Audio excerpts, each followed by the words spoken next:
Welcome to Cooking with Shams. This chops recipe was requested for another version. So now I have rinsed the chops and I'm adding some water. We want to soften this meat. This is lamb chops that I'm using. But anyway, lamb chops also takes a lot of time.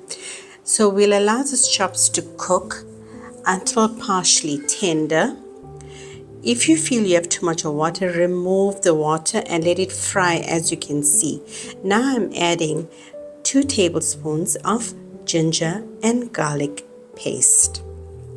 Give it a mix, cooking on medium heat. Give it a good mix. I haven't added any oil, it's cooking in its own fat. It's not a very fatty meat, but as I said, it is cooking in its own fats. Now we're going to give this a mix. I will be adding some oil shortly. In this recipe, I'm using extra onion.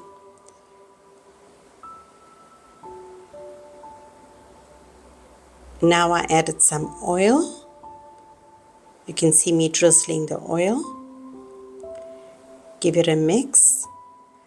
I'm going to use 2 teaspoons of Kashmiri red chili powder, half of a teaspoon of turmeric powder. Cooking on medium heat, let's combine these spices well into the chops. As you can see, it's all well incorporated, keeping the heat now from medium to low. At this point, we're not adding any water here. We just want to incorporate the spices well. Just keep mixing. Now I'm going to add the onion. I'm using 3 large onion sliced. And I'm adding the salt, the required amount for this chops chutney. And we're cooking on low so the onion will release its juices. So now and again, just go in there and just move it a bit. You're not tossing, you're just moving it a bit.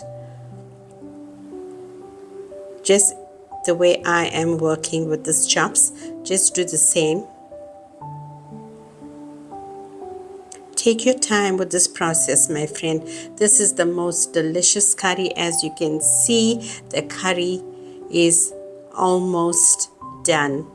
We're not finished yet. We will just add a few rings of tomatoes in here, not too much, because if you are going to add too much of tomatoes, then you will have too much of gravy, which we don't want.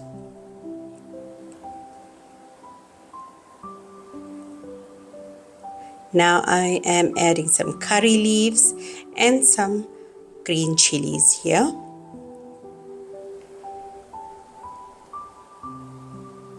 Prepare your stuff, my friend. When you plan on cooking, just envision how you see the curry, and this is what you get when you're done. Now I'm placing the tomatoes, not too many as I said. And still we are not mixing the curry. We're just allowing the juices to seep through.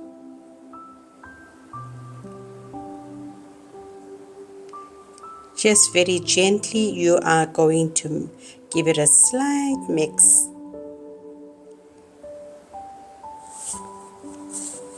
This meat was absolutely succulent. And as you can see, I am not breaking up the tomatoes because I want to serve it whole.